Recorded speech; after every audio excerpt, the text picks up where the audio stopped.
When the world woke up on October 16, 2025, the news felt like a gut punch to millions of rock fans across the globe.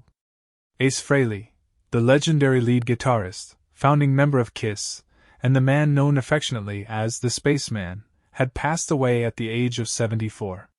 For Gene Simmons, his longtime bandmate, collaborator, and at times, rival, the loss was deeply personal. Though their relationship had seen decades of ups and downs, Gene's tribute to Ace revealed a side of him rarely seen by the public: raw, emotional, and full of gratitude. "We shared something timeless," Gene wrote on X, formerly Twitter. "He was my brother in music, my partner in chaos, and my friend through it all. Rest easy, Spaceman." Those few words carried the weight of half a century of memories, triumphs, and heartbreak. To understand Gene's grief, you have to go back to where it all began. In 1973, for ambitious young musicians, Gene Simmons, Paul Stanley, Peter Criss, and Ace Frehley formed Kiss in New York City. Each one brought something unique: Gene's drive, Paul's songwriting, Peter's swing, and Ace's electrifying guitar magic. Together, they forged a sound and image the world had never seen before. The makeup, the pyrotechnics, the roaring guitars, it was part theater, part rebellion, and entirely revolutionary. But at the heart of it all was friendship. Gene often described those early years as four brothers chasing the same impossible dream. And for Ace and Gene, who were both outsiders in their own ways, that bond was especially strong. They shared laughter, late-night jams, and the kind of connection only bandmates truly understand. Ace Frehley quickly became a fan favorite. His wild energy, his swagger, and his cosmic persona gave Kiss an identity that transcended music. Songs like "Shock Me, Cold Gin" and "Rocket Ride" showcased his signature blend of bluesy soul and interstellar flair. Gene often called him the soul of the band's sound, admitting that Ace's spontaneous brilliance could light up any stage.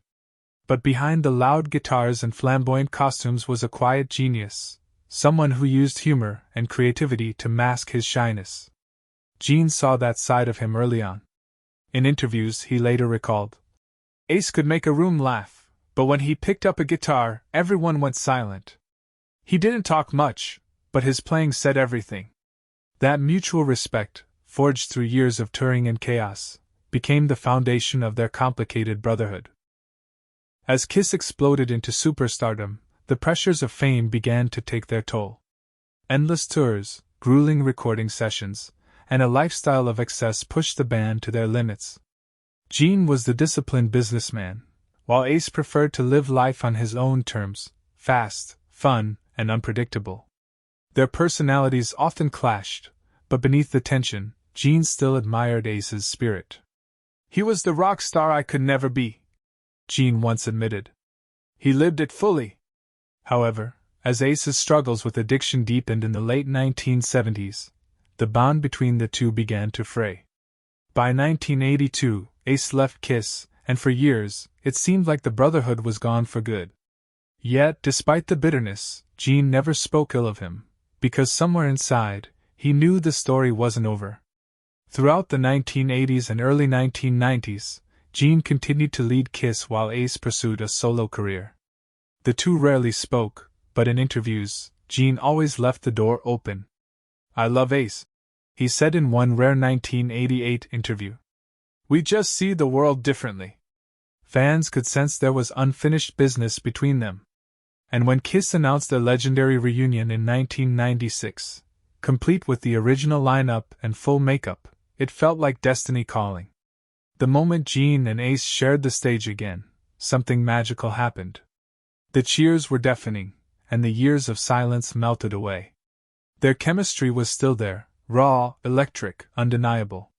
Gene later said, "That first show back, when Ace hit his solo, I looked over and smiled. It was like 1975 all over again." The 2000s brought both men new perspectives. Age, experience, and life's trials had softened their edges. They began speaking more often, not as bandmates or business partners, but as old friends. Gene would often praise Ace's sobriety journey, telling interviewers, "He's doing great, I'm proud of him." And when Gene toured with his solo band in 2018, Ace joined him on stage for a surprise performance. Fans lost their minds. It was like seeing two long-lost brothers reunite after decades apart. Afterward, Gene posted a photo of them hugging backstage with the caption, "Sometimes family finds its way back home." Their friendship wasn't perfect, but it was real, marked by forgiveness, nostalgia, and a deep, unspoken love forged through years of shared history. In the months before Ace's passing, friends said he had seemed at peace. He had been living quietly in New York, focusing on music, painting, and spending time with family. Though he faced health challenges, he remained active, working on new material and reconnecting with fans online. When the news of his sudden passing on October 16, 2025, broke, Gene was reportedly among the first to be informed. He was heartbroken. "We always think we have more time," he said in a touching statement later that day. "Ace and I had our differences, but there was always love. He changed my life, and the world will never hear another like him." Those words, coming from the famously stoic Gene Simmons, carried an emotional weight that left even longtime fans in tears.